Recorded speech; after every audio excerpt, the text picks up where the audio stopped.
God of War est le premier jeu de l'arc nordique de la saga God of War. On y suit Kratos. Plusieurs années après sa victoire sur le panthéon grec, Kratos est bien plus sage et est accompagné de son fils, Atreus. Leur but sera de disperser les cendres de Faye, mère d'Atreus et femme de Kratos, sur la plus grande montagne des 9 royaumes, Jotunheim. Au cours de leur aventure, nos héros rencontreront des divinités, certaines bien intentionnées et d'autres non.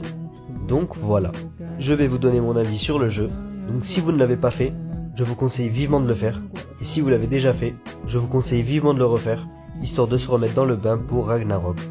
Donc allez, c'est parti. Je vais diviser la vidéo en 3 parties. Premièrement, je vous donne mon avis sur les personnages. En deuxième partie, on parlera du gameplay.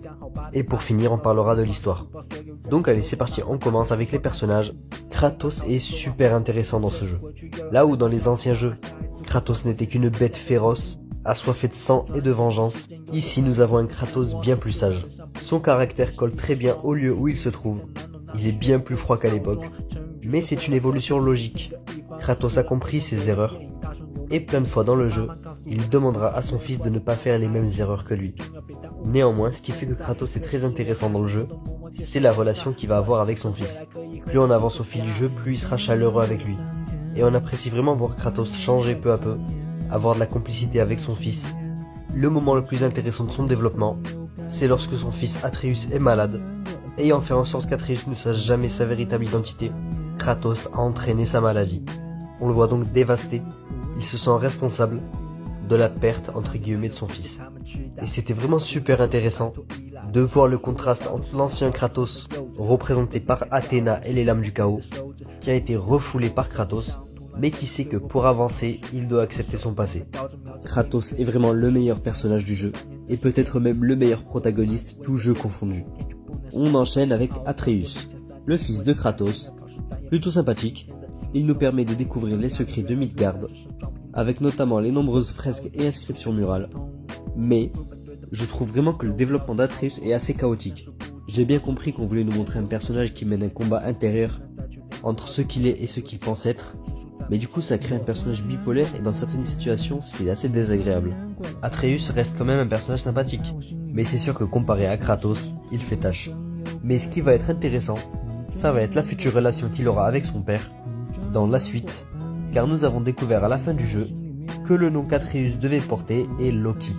Et en sachant que l'histoire est déjà écrite et qu'elle doit se reproduire, j'ai vraiment hâte de voir ça.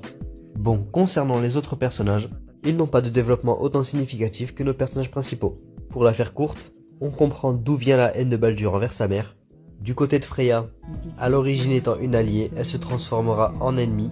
Elle vouera une haine envers Kratos, qui aura du coup tué son fils. Brok et Sindri sont sympathiques, les fils de Thor sont détestables, et Mimir est intéressant. Étant le personnage qui possède le plus de connaissances lors de l'aventure, c'est celui qui nous donnera le plus de renseignements sur la mythologie et sur toutes les nombreuses histoires des nombreuses divinités nordiques. De plus, il est très drôle, et il rajoute une dynamique intéressante avec Kratos et Atreus. Donc voilà, on a fini avec les personnages. Maintenant, on passe au gameplay. Bon, je ne vais vraiment pas rester longtemps sur cette partie, car en soi, il n'y a pas grand chose à dire. Les combats sont sympathiques, mais pas aussi bourrins que dans les précédents jeux. Et ça se comprend, Kratos n'est plus aussi jeune. Malgré ça, les combats sont tout de même assez spectaculaires, car souvent on affronte des ennemis gigantesques. Les énigmes sont intéressantes, bien qu'assez simples. La seule vraie difficulté en termes d'énigmes, ce sera tout le passage dans le temple de Tyr. Ce sera peut-être un petit peu plus corsé ici. Et pour encore plus corser les choses, n'hésitez vraiment pas à jouer en mode hardcore. La défaite peut devenir frustrante, mais croyez-le, finir le jeu dans sa difficulté maximale donne une satisfaction énorme. Et on conclut la vidéo avec l'histoire. L'histoire est vraiment super cool, tout l'univers qui nous est montré est vraiment super intéressant.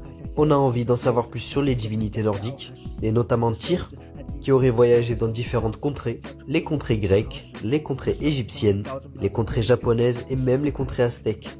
Et peut-être même encore d'autres. L'éventail de possibilités est infini, et rien que l'existence du personnage de Tyr nous confirme que le lore de God of War peut être encore plus étendu.